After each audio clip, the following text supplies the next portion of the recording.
everybody. Welcome back to Exit Podcast. Today's special guest is Dave Behar of ION Networks. Dave, how are you, man? Awesome. Doing great. Thanks. Yeah, we were talking a little bit That's before the real show, That's and the real you question. mentioned calling in from sunny California, so that's a Great. lovely thing. We're not so beachy. There's Well, Dave, beaches everywhere. why don't you tell us a little bit about who you are, what you do? Just give us the brief overview. Well, I hang out on the beach all day and It's horrible. trying to get that tan. No, basically just sitting in Hermosa Beach right now in our offices and building brands. It's been doing my entire career, and at the moment we're continuing to build out the ION network, which is 25,000 plus local channels.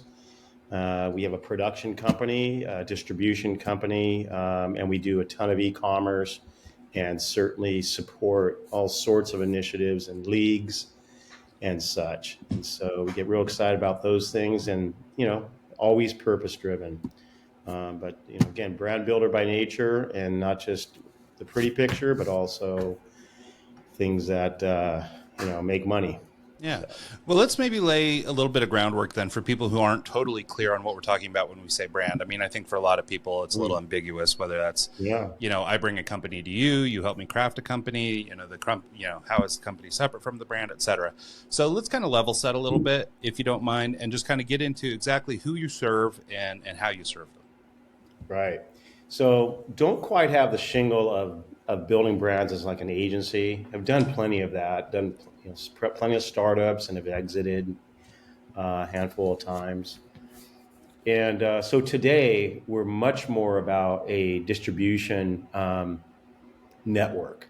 And as far as companies that are attracted to us, again, it's less about professional services, far more about immersing them with socialization, with what we do as a network in a hyper-local, hyper-targeted environment. So the example, whether it be Utah or Idaho or California, there's hundreds of towns that then we serve those local towns, those local communities, both in studio and on location, from a video and a show standpoint. And certainly we have national shows that we distribute, a lot of licensing that happens, but those are all attractors to companies that are building out their brands with content and shows. And of course, we can help them with that, but our strength is a little bit more about, again, distribution and monetizing it, including what is e-commerce. We have studio stores, things like that. And then, of course, brand partnerships, which is definitely a sweet spot for us, which is related to events and leagues, primarily in sports. But so in the food and beverage sector and multiple other categories is where we enjoy playing, because it's what we consume as humans. You can't consume much with AI. You can consume, Well, that's the thing. Yeah, I mean, we have a lot of conversations about AI over here, and I think that there is always going to be a place for people. And what's unique maybe about that, or the world that you're living in, is, I mean, AI is going to have a hard time replacing the athletes out there. That's right. Not to say that, the Optimus robot or something can't get a better 40, but I think we're always going to kind of marvel in human athleticism, Yeah. So let's talk about, I guess, let's put one foot in front of the other and talk just kind of about, so, I mean, we're talking about shows, we're talking about production, things like this. What does a engagement with ION kind of look like? Am I bringing a show to you, or do we come with an idea and we split ownership? What are these relationships like to come work? Yeah, well, it could vary, of course. We like the idea of there being clear options, like choices versus it could be anything and be nebulous. But say you do have a show, whether it be short form or long form. So we have the ability to bring it across thousands of local markets, or just one local market, depending on what your reach is, what your need is, and to some extent budget. And we get creative when it comes to the budget, of course, because we're about enabling folks to succeed. And enablation, it's one of those great iron words, is definitely a part of it. And collaboration is another one that basically then delivers what you're looking to achieve as a show, versus just posting something and hope there be followers. and such. We also can bring the show, or for that matter, video, across OTT, whether it be Apple or Android distribution, Roku, Fire with Amazon. So we're kind of a triple threat, because then you're bringing in mobile, also the capability there, and we're able to guarantee viewership just because we not only have a fantastic viewership, but also know where to find people that are focused and targeted who you're trying to reach as a business. And then from a consumer standpoint, from someone that's just interested in uploading any show or video, well, we're kind of in that space also. And the main thing is we are a little bit more defined in that. Again, we definitely like the hyper local model because we excel with community affinity, and every community, every town is different, has their own personality, and you call it Yeah. a brand personality, but it's definitely a civic personality. And one So town is different from the next. So I've worked in radio a lot, and that's kind of their bread and butter. Is they try and stay in the market that they're broadcasting in, and like localized to that market. So if you're in a yeah, ski town, you talk about the snowfall. If you're in like Seattle, and you're talking about the Mariners and the Seahawks yeah, and different local aspects. And I think that kind of helps define your audience and helps kind of build a following to begin with. If you're in a certain yeah. market and you're Basically, specific, for sure. Yeah, I yeah, mean, go. again, when we enter into certain markets, it is about the database, both residents and businesses, and that is what makes up a community on the most part. Yeah. So Yeah. So let's get into, I guess, a little bit more like what. Well, we sort of laid the foundation for what personal branding is, but let's talk about sort of maybe revitalizing our brand or trying to make the decision to get into something a little more broad like this. I yeah, think there's kind of the self-made version of all these things that everyone's got access to now through Twitter or Instagram or whatever. You can do kind of a version of hey, you're dating promotion of yourself, yourself. Ryan. You said Twitter. Yeah, I know. I'm not caught up. It's still easier to just say Twitter. I'm sorry. It sounds stupid to say X on the radio. But but the point is that everybody has access to some version of distribution or publication at this point, which is something that didn't exist in the past. Yeah, But there's still kind of like a big kid version of this, right? And I mean, not to say that there aren't influencers out there with their millions of viewers and things like this who basically ostensibly probably do get the exposure of a major distribution deal or something through their social channels. But for your average, in this case, and maybe if I'm misunderstanding your customer, in the case of the average athlete who's trying to brand themselves or build a reputation around themselves, maybe social media isn't the place they have time to play. So maybe they're looking for broader reach or a broader exposure for one reason or another. yeah. How does a person start to think about, I guess, sort of revitalizing their brand or thinking about growing their brand or even just making a brand at all? Like, there's probably plenty of athletes out there that just kind of do their thing. And maybe not so much in today's environment. It's probably a little more common to go social, but, Yeah. But what are your thoughts around sort of revitalization of a brand? Well, first of all, I love the term revitalization. We actually like the word real vitalization. But if you're talking about an athlete, and for that matter, a personal brand, I think it's about where they are in their life cycle. If they're a kid, we enjoy being the place where even their first interview is. If you're, high school, aspiring athlete that wants to play in college, of course, there's some complexity at the college level now more than ever about being an athlete. It could be about recruiting and having that video, that show, that coverage be seen in multiple markets as one way of distributing in front of those coaches, which may not be needing to have thousands of viewers. It could have only a focused number of viewers, including specifically towards those decision makers.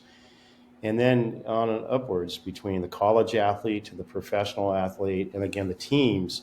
I mean, we like to serve as a platform for teams and leagues and tournaments and so forth. But that athlete, it's just part of their personal brand. They probably already have some level of social media profile. And we would then expand upon that. And in fact, we might also stick the mic in front of them. We might help them through, or whoever is handling their content, navigate through, the distribution, not just, again, a post on YouTube that hopefully gets views or something like that. So if there's a strategic plan, it all does start with the brand. And if it's an individual, you can say personal brand. But likewise, it's about where you want to go, and we'll be a great teammate, if not leader, to help you get there. So. Well, and I think that creates a lot of opportunities for people because, like, I don't know. I mean, and maybe I'm a little jaded here, so feel free to course correct me. But I have an 18-year-old son. He really was working hard to play college football. And, he did all the things he was supposed to do. He's on all their big recruiting platforms, things like that. But we just couldn't get the ear of anybody. And what I've sort of come to realize over the experience of trying to get him recruited is that his best opportunities came to the people who basically knew him best, right? Those were the people that he'd built relationships with, coaches, things like this, that he'd been able, actually in touch with, versus like the model where you sort of cold email 250 schools and hope that, somebody cares. And, these coaches are obviously bombarded with a lot of those kind of emails. And so it's tough to do anything with those. And so, but the one thing we found is, like in social media, for example, my son doesn't have a huge following. He doesn't have a big network. He was a long snapper. So it's not even like the sexiest job, It's one thing if you're, I don't know. Needed. I mean, yeah, but it's not the same as if you're, 6'2" volleyball player that looks good on Instagram or whatever. Like you got a little cheat code. But for the long snapper who's very subdued and sort of in the background, no big networks for that kid. And so, so maybe something like this. So, I run a marketing company by trade. So our response was we started cutting together nice highlight reels. We branded him. He's got a logo. He's got all these different materials, and now he's just decided to go to college. It was a little too much work, I think, for him to try and keep pursuing this recruiting thing. But we learned a ton. But something like what you're describing would be, a real game changer, I think, for a person like him who's trying to get notice in markets, who's trying to maybe be seen organically, where he doesn't necessarily have the favor of the algorithm or the network of the people to push it along, and to the very point that, a lot of these coaches get bombarded by kids all day. Yeah. If I'm seeing you on the internet or on TV or, someplace rather than in my Twitter feed, X feed, maybe it's, maybe that would have been an opportunity for a kid like him where maybe the opportunity didn't exist given the current situation. Yeah, it's interesting because you can go down a track of, what's the strategy behind that particular type of athlete, that particular individual from town XYZ. So first of all is the uniqueness of the position, and that in of itself has a lot of value. And then, of course, you would well know, like, what is the popularity of a long snapper, but also not just, hey, here is his success and the success story, but also the unique storytelling behind it without getting into too much where there's too much stories to be told versus just the performance side of things. And then, of course, it's the relationship building with where he wants to go and why, as part of why that would be a good school for him to be matched up with, as an example. Now, we can go down the track of, again, the athlete recruitment conversation, but him as an individual and a not just a success story, but the uniqueness behind the position, besides the academia, et cetera, I think is super valuable. And again, targeted that he's seen in those towns and may have a relationship to those towns that he is actually trying to go to school in. Mm-hmm. Yeah, I think you're right. Especially with that specialization, and it sort of leads me into one of the other thoughts that we had, and we're actually acting against a little bit, which is this. There's a little bit of, I think, change going on, at least in college football. It seems like my son was a football player, and so we're closer to football than maybe some other sports. But I assume that this is happening across other sports too. But it seems that college sports are basically becoming pro sports. And so you've got, these NIL deals that are, you're hearing about them in the news all the time, things like that. And it seems to me that we're going to get to a spot where you're going to have to bring a little bit more to the table than just being great at the sport. And, there's lots of great long snappers. There's lots of great whatever, XYZ, name your position. But to be seen, to be noticed, to be liked, to be all these things, starts to require a little different deal than maybe it did in the past. In the old days, the scout would come watch you play and all that kind of stuff. But now we've got online presence. We've got, can you put butts in seats? Can you, sell jerseys? Like, there's a lot of other factors here now. And, on the student athlete side, that might result in maybe a better deal or more money for you. Where on the university side, they may be more discerning in who they choose based on, okay, well, I've got two amazing whatevers, running backs, but one brings, 5 million social media followers and he's going to move some jerseys, and the other one's, doesn't really do anything. He lives in a podunk town somewhere, so it might become a factor where people are actually making decisions based on, the marketability of a player, even at the college level. Yeah, no question. I mean, of course, this is then the toolbox, right? The for that matter, the personal toolbox. And in his case,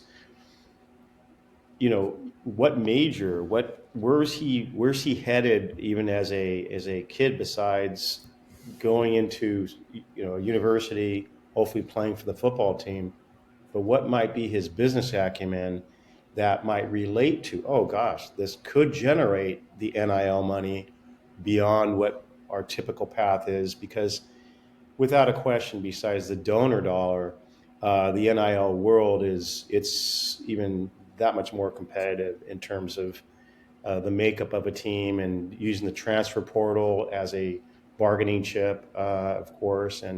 But it's those pieces of the puzzle that just have to be better managed, and certainly better managed at the university level, not just at that athlete level who's working hard. And certainly that freshman is even more challenged, because can that freshman help that team win today versus that, let's call it transfer portal, um, athlete that's junior, senior, ready to deliver no matter Yeah. what the situation is. It's just they've already shown on the field for a few years, Yeah.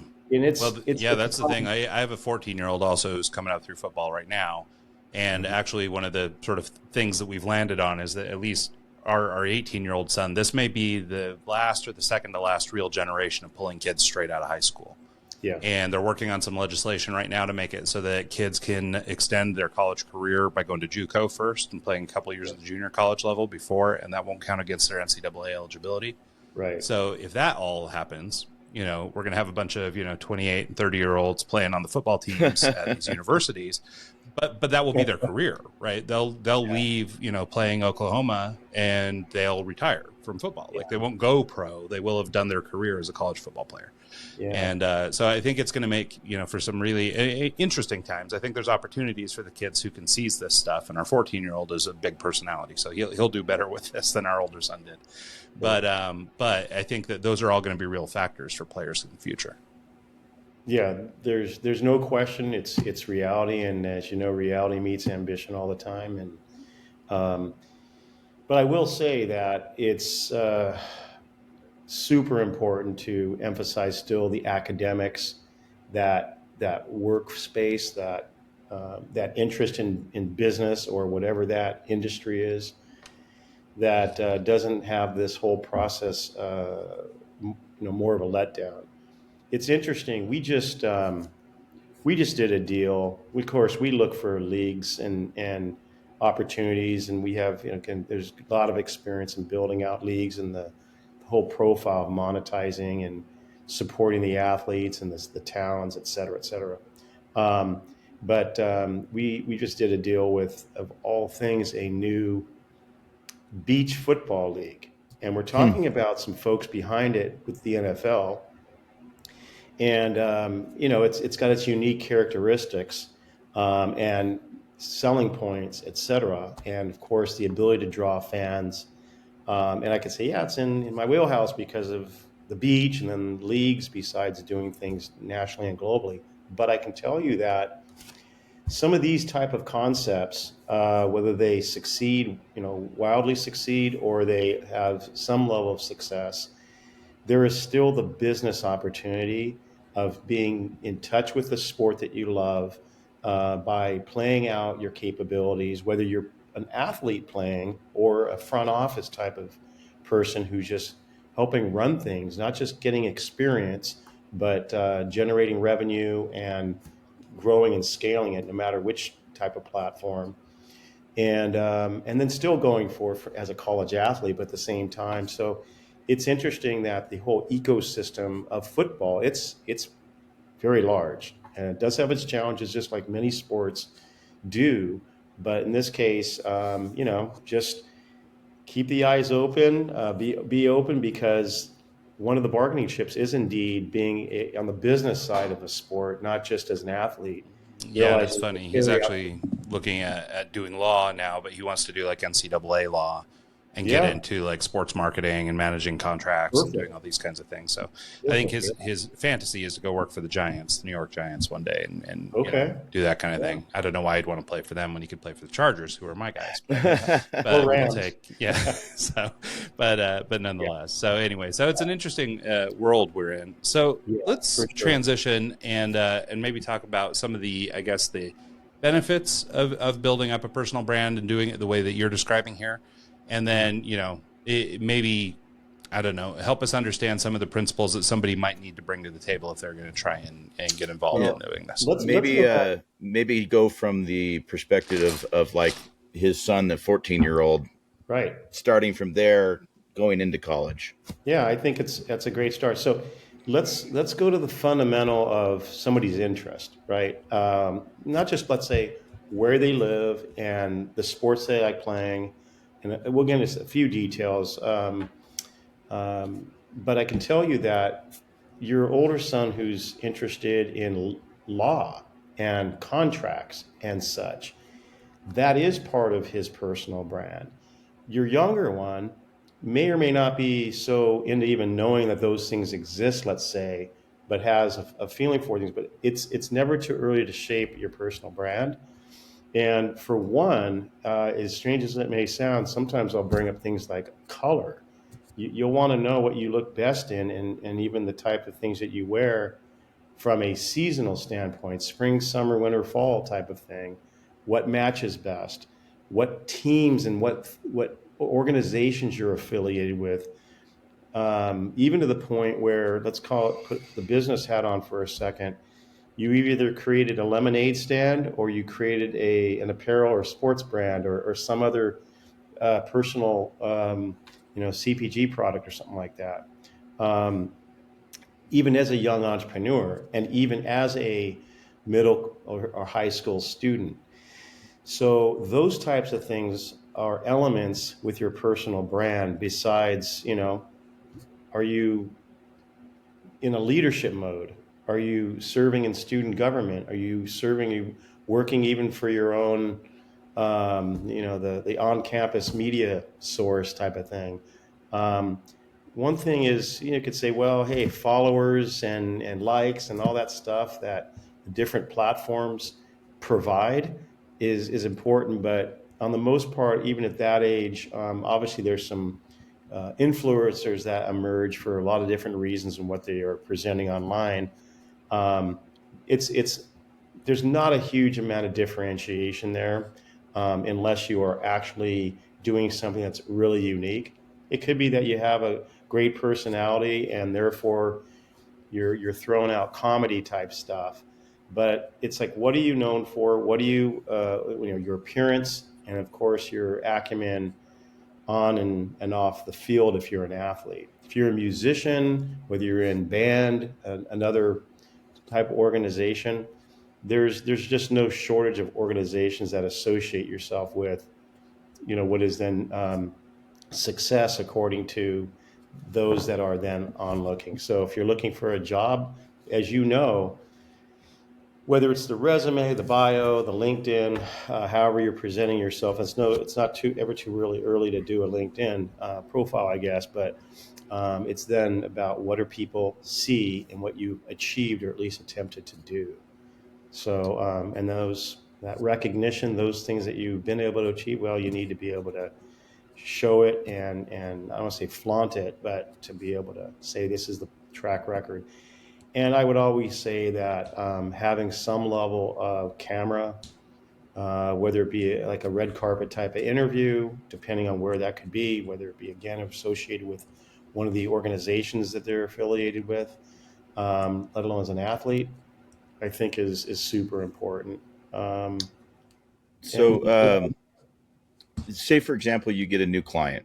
What is the first thing you do with them? Do you do like an audit of all their social media? Do you go through and look what that videos? Do you go over a branding exercise and just kind of uh, start working on stuff? Yeah, it's a good question. I can tell you, I don't typically like deflecting that type of question only because we don't quite have. I mean, I've spent a lot of time in helping brands succeed at the startup level to mid level, certainly heading to exits, things like that. But that's not necessarily our model in terms of again, an agency and Sure. professional services. We would rather work with agencies that are really trying to propel their own clients forward and to be that great secret weapon and ingredient. But just by the nature of curiosity and having the eyes open, et cetera, is yeah, we love to know what their DNA is and hope that it aligns with ours. But it's a big world out there, so um, we love to know what their current following is and such. But at the same time, having a big following does not mean that they're successful. It just means they were able to, one way or another, get and even potentially buy that traffic or that following. And that does not always translate to conversion and business Yeah. and revenue success. It's funny So how the metrics for a while, it seemed like a few years there was the vanity metrics that everyone was trying to go off of, and oh, I yeah, got 1,000 likes on TikTok, and I actually had a post go viral and had over 1 million views, and we got like 5,000 more followers because of it, but it didn't do a dang thing for any revenue generation or anything yeah, for it. So it doesn't really equate to anything other than great, you got a bunch of thumbs up. Yeah, Doesn't yeah, really no, do much. I love that you mentioned that, Dave, because I think that especially for young people, that's something they put a lot of stock in. And there's a guy named Kevin Kelly came up with this notion of 1,000 true fans, and I think that what I like about it is it's an indicator of really how few people you need to find success, right? I mean, a right. thousand people is a lot if you have nobody, but I mean, but in this world where it feels like you have to have 1 million followers or 10 million followers, this notion that if you have 1,000 true fans, that you can actually build a very successful career, business, etc.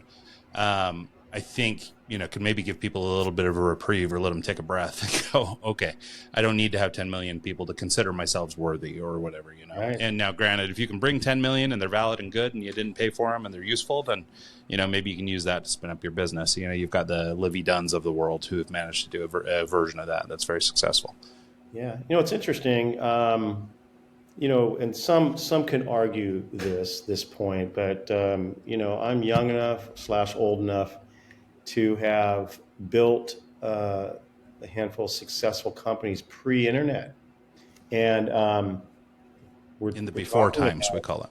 what's that? In the before times, we call Before it. times, ancient times. Yeah. Yeah, What are let's what say are some things let's say that are 20th different from then century. and now? Pardon me. What are some things that are different between then and now? Like what has changed since back then you're successful in X, now it's successful because of Y. What are the major Yeah, differences, do well, you think? yeah. So it's interesting because I was going to sort of say what kind of the paradigm of the first thing that people typically look for is, well, what is the social following? Yeah. And it is in many ways not the best and right place to look. Depending on the life cycle of the company, even if it's again a successful company, you do not need to have, to your point of millions of followers to have what is a successful business. It's who are you trying to reach? So in this case, the point I would make is that granted, there's far more business online today than in brick and mortar, even though people are still shopping and people are still transacting in most markets in a store. Besides what is folks buying through Amazon and the hundreds of thousands, if not millions, of e-commerce platforms, but it's the old-fashioned sales process, the old-fashioned of where do we want to sell our product and to who, whether it be in food and beverage to a store or for that matter a restaurant, bar, et cetera, to let's say a sporting goods operation that's still serving the schools. Now it's true that maybe the access point of the product is essentially an online transaction, but so often is it take that human relationship and visiting with them to create the relationship in the first place. And that's part of how you dot the map, besides what is an email campaign, even though that would remain effective. There, in many ways, people discount, hey, well, email is kind of ancient, thing of the past, but it's all about conversion, and then it's all about how you actually, what your market is and how you serve it effectively. So, Hi. in the, call it 20th century, if you will, it was more about that relationship building, and then simply asking for the sale in a number of ways, instead of hiding behind what is the potential of an online transaction.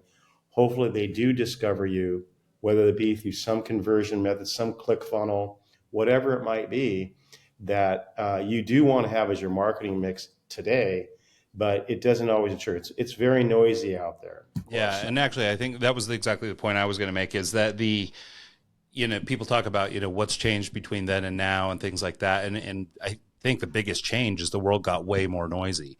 And for some, maybe that's really positive, right? Obviously, people have gone on to make gazillions of dollars over the internet. So, I mean, there's certainly some validity to that.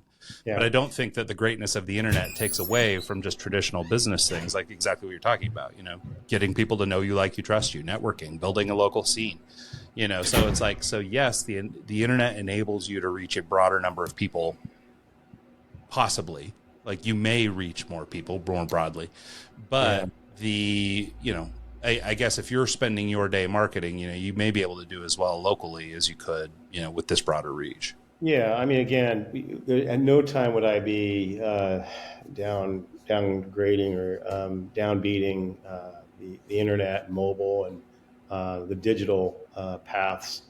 But it's just interesting. It's not more than every few days, or it's easily every few days. Get these texts. You may get them to. It's by some company who is going to design me a world-class logo for $25 or $50. And I can say, I wonder what process they're using. I'm curious. I don't go and click because I don't want to be obviously pushed into what is that, situation that is arguably just spam.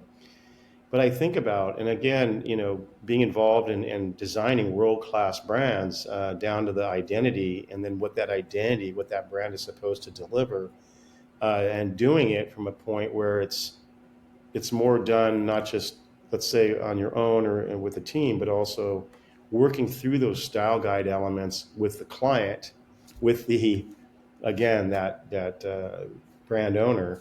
I think that is, there's nothing better than get towards those requirements and get towards deliver on the promise of what a brand refresh or a new design or whatever it is necessary, versus it being this, again, this automated spam approach and conversion, if you will. Granted, it's funny you say that. Quite literally today, I had someone reach out on LinkedIn. We'll build you a website for $5, and then they're like, "Well," I replied back and said, "Hey, I build websites myself." She's like, "Well, this is a $5,000 value for $5." And I'm like, "What exactly are you going to do for me for $5? That's going to be worth your time?" It just doesn't make sense, and it's always, it's weird to me. Well, you can also look at it as the clickbait, or what's the old thing? Anyway, it's those type of situations that turn into something else. And well, let's talk about, so one thing that's happened with the internet, and this is where I can heap praise on the internet, is that it's sort of democratized access to some things like video production and distribution. And we can certainly do a lot more. Both Mike and I come from the music side of the world too, and the ability to produce music and record quality demos and all that stuff is like through the roof. The ability to market yourself as a student athlete or your small business is obviously through the roof also. So, but with that democratization came the noise, which we were talking about moments ago, which is this, now just because everybody has the voice, now we're hearing everyone's voice. So, but if we really want to break out in the olden days to get like media coverage and start to break out into, I guess markets or channels and things where people might see you, it used to be a really costly venture, and maybe it still is. But I'm wondering with, a service like what you guys offer or the kind of work that you do, how do smaller brands break through? Like if they don't bring $1 million budget, what can they do with a smaller budget or, a more restrictive targeted budget and, to make the most out of working with a company like yours? Well, I think first of all is to, again, what is it that they are trying to sell and achieve? Are they doing it to raise capital? Are they, at that stage where they need to create some level of presence, which often when it comes to raising capital, you want to have some level of sales and distribution and footprint. But as far as somebody plugging in a smaller business or startup plugging into us, we're going to basically offer, maybe three different ways to achieve that. And first and foremost is what's going on in the backyard. So oftentimes you think in terms of scale and, because of the internet, gosh, we can reach millions of people. Again, it depends upon the budget. If there's some level of creativity at the founder level or who's involved in the team, those things can happen for sure. It's just where do you now need to send them to convert versus just creating what might be a viral video that sure we can distribute, but we always like the call to action. And then the call to action has to be pretty, good because everyone's doing a call to action. And so often where something's marketed, even at the smaller budget level on a click funnel basis, it's still offer, offer, offer, offer. Oh shoot, it's like somebody may not click because they know it's an offer.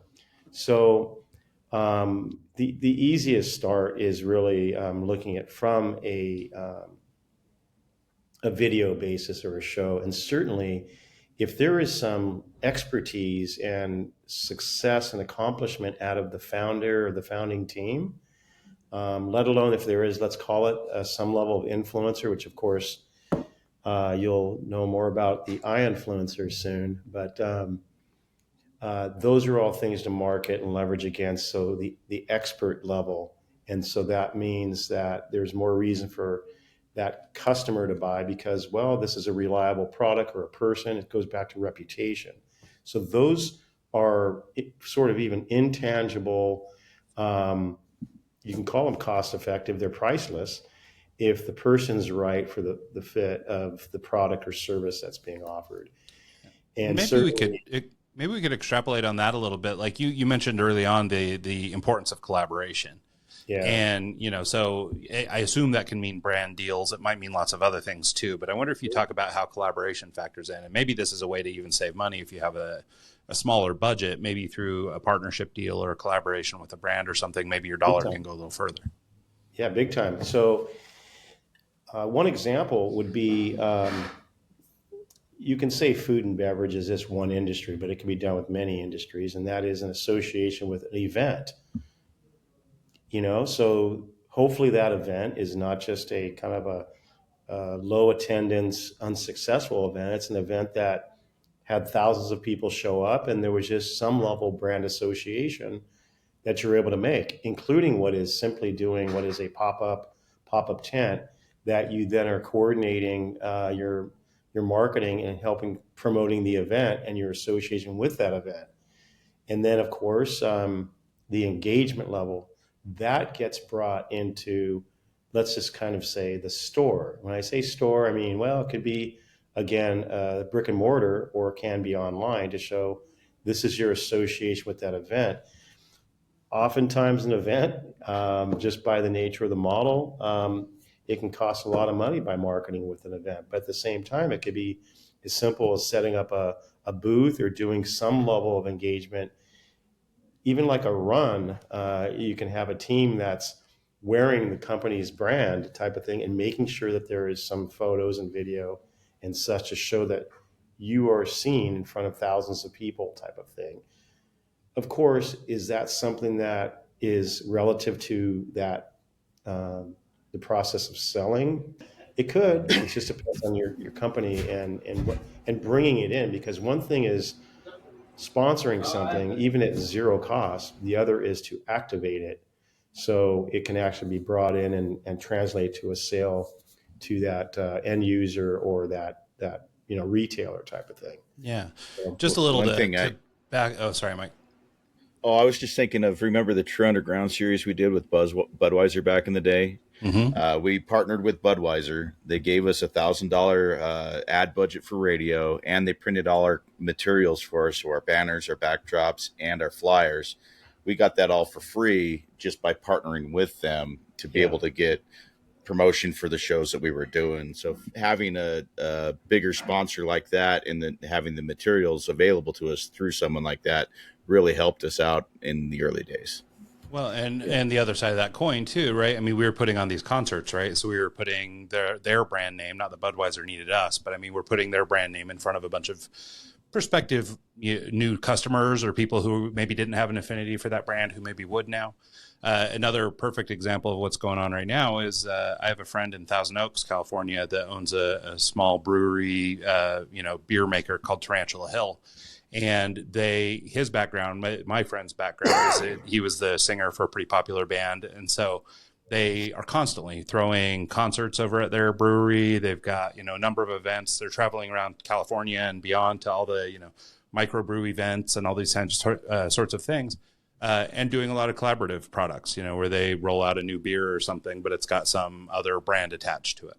And by doing all that, they're making real impact without like what you would consider a giant advertising budget, and through reputation and then also relationships and things like that. If I have the story right, I think one of their brewers used to work at Stone Brewing, which is, big popular beer.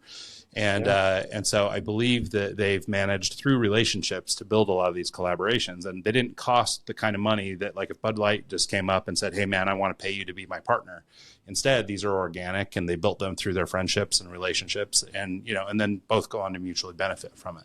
So I think you're right about the power of events and the power of sort of collaboration with other brands or complementary brands that even as a student athlete or as an up and coming sports league, these collaborative opportunities, much to Mike's example, could lead to, a much broader reach than you might get otherwise. yeah. I mean, when you're talking about food and beverage and the alcohol beverage space, like Bud as an example, that would have been two budgets at least that they pulled into the picture between a print budget and then a media/radio budget. And the larger brands have multiple budgets, including a community budget, which is then meant to really connect with the community and oftentimes just on a nonprofit basis. But it is about shelf space. So it comes back down to why are we doing what we're doing and what do we want to have achieve as an outcome?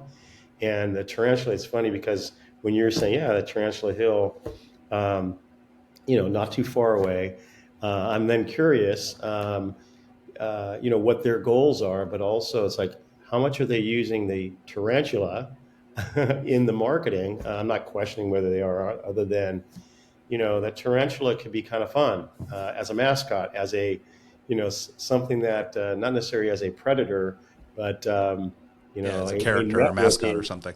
yeah, as a Yeah, web. in their case, I guess, Yeah. and I don't know Thousand Oaks geography real well, but I believe Tarantula Hill is a hill in Yeah. Thousand Oaks, and Yeah. so I guess that's kind of where the name comes from, is that location versus, or maybe it's not in Thousand Oaks, but somewhere around there. But translating it to those folks geographically that have no idea even where Thousand Oaks is, but also talk to me about tarantulas, and then that relates to how it can play out from a story standpoint in the rest of the marketplace wherever they're trying to distribute.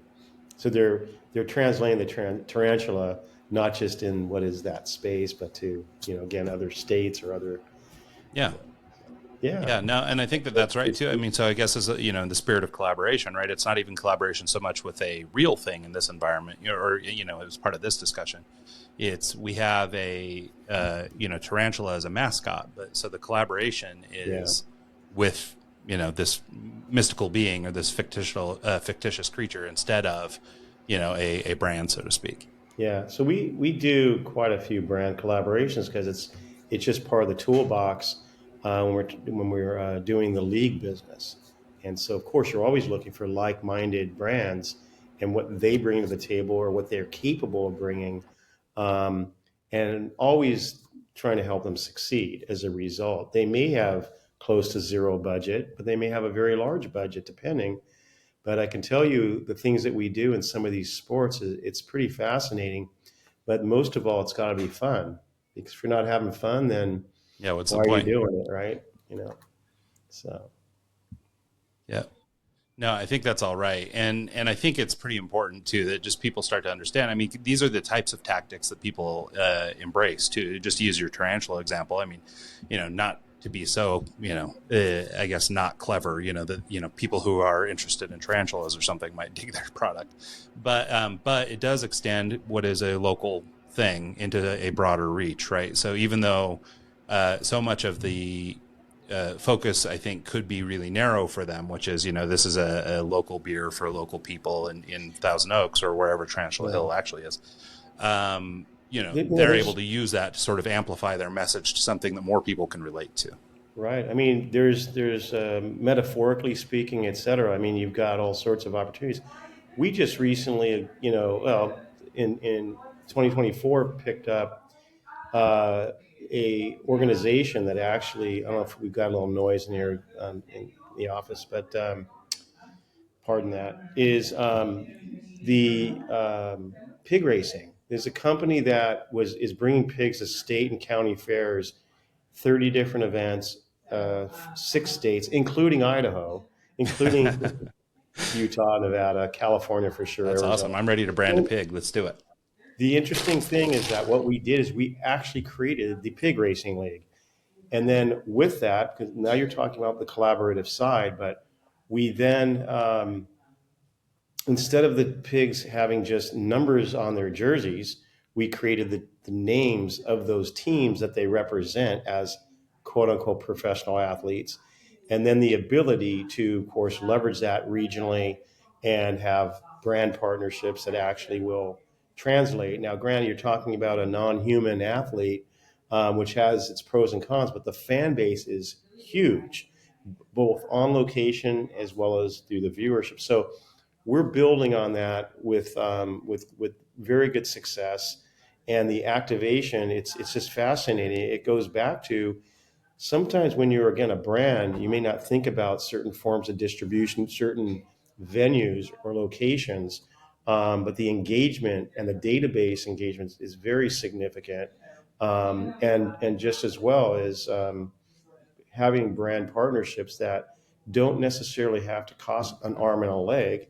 They just, to some extent, need to take some creativity, because again, it's like mi casa su casa, and it's like it doesn't need to be what is a gold, silver, bronze formula that says, hey, this costs $100,000 and $50,000. There's different things to do for a brand to suggest they'd like to do at whatever their budget is, let alone fall within what is the budget available and to activate in their world. If there's distribution as a collaboration is significant. Having a brand be able to say, well, I'm in 2,000 or 5,000 stores.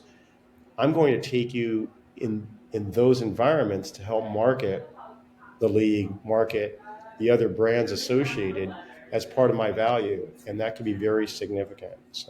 So like I think it's very interesting the thought of doing like the pig racing stuff. That's different. That's out of the box, but you're getting into a major like local areas with a major following like a fair or something like that. So instead of like, okay, I'm going to go and sponsor the main stage at this fair, you're still getting the presence for half the cost, or you're getting in front of the people, but it's Yeah, not costing as much money to be like the main sponsor, which is pretty interesting and a yeah, unique approach.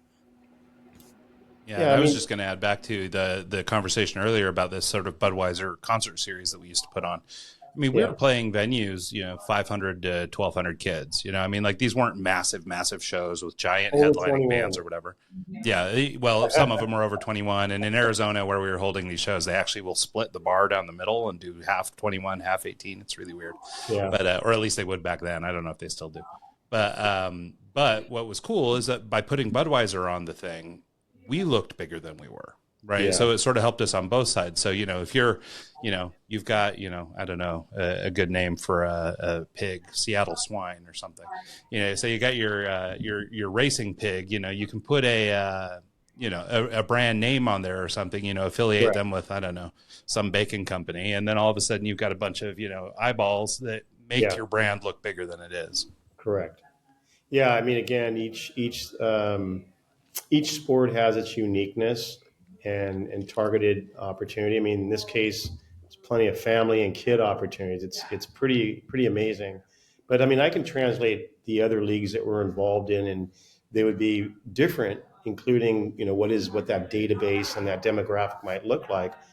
But that's, as you know, the beauty of marketing, right? The beauty of business development. And if the fit is, with as another like incubator of smaller companies to come into being able to market with a sport that is not going to cost them an arm and a leg. There's all those different type of options. Yeah, So it's funny. We've talked about this a number of times, but we've got so our kids have come up through Spanish immersion elementary schools and all the way through high school, and yeah. so we've hosted interns from Spain 5 times who've come over here to teach. Hmm. And so, but in doing that, we've made a lot of relationships in Spain, and we spend a lot of time in Spain now. And but one of the things that we do here in America that they seemingly don't really do in Spain is beach games. So things like we love this game called Bottle Bash, where it's got these little posts and you put a beer bottle on top and throw a frisbee and try and knock it over or Yeah. whatever. And so we've been fantasizing that as our retirement plan, we'll go to Spain and we'll kick out, the Spanish Beach Games League and partner with the big beer brands over there and stuff and introduce beer games to Spain because they spend or beach games because they spend a lot of time on the beach, but they don't play the Right. games like we do. And so, so we see that as an opportunity or an interesting opportunity. It's mostly a joke, but I mean, but I No, think you you know could what? make something out of it without, with Yeah. relatively little effort. I think, Brian, I think part of it is just the expectation, right? It's like, and let's just say this is something that you really dig on doing and are enjoying yourself. And depending on what you think you need to achieve revenue wise to make it happen. But man, if you're having fun and you're creating this thing from scratch, which has a lot of value, heart, and soul, and then you're introducing to a market besides now attracting these brands in different categories to just associate it at a certain level to start with, that they're able to help leverage, let's say, new distribution or increase sales as a result. I think that's awesome. You know, um, I mean, I'd say go for it, and we're there with you, man. Yeah. No, well, and that's the thing. I think it could be a lot of fun, but and I always joke that Spain is a little bit like looking through a crystal ball about 10 years ago. So it's like I feel like I Yeah. have a vibe for like what's coming, right? Mhm. And so because they're not commercialized the way we are and stuff like that. I Yeah. mean, they do things, obviously they have all the same kinds of things that we do, but to the extreme that we take things, they don't. And it's interesting even back to like the sports branding and stuff like that. Like student athletes aren't really a thing in Europe or Spain specifically because they don't have scholarships, they don't have school teams, they don't have any of that stuff, right? So the college and More NIL and all clubs. this stuff doesn't really exist for them. Yeah. So but in that I think there's opportunities to introduce ideas in Europe where you could start youth leagues and building up players much younger, versus the way they do it now where they identify some phenom tennis player Rafa Nadal at 12 and Yeah. Peugeot locks him up for the rest of his life. It's like, so I think that there's different ways of doing this, but I think we introduce or are opening doors to lots of other opportunities just by being creative with branding exercises like this. So Yeah. while for our Spanish beach games, I'm willing to settle. And I would appreciate a negotiation, but if somebody wants to settle for free beer in a condo, like it's enough. Like, we don't need a lot. But if, Yeah. but if it could be a revenue source, or you could actually build a business around it, including, custom branded games or whatever we want to do, I think it could be a business in and of itself. And so partnering with an operation like what you guys are doing to help get the Yeah. distribution and spread the word, I think would be Yeah. really powerful.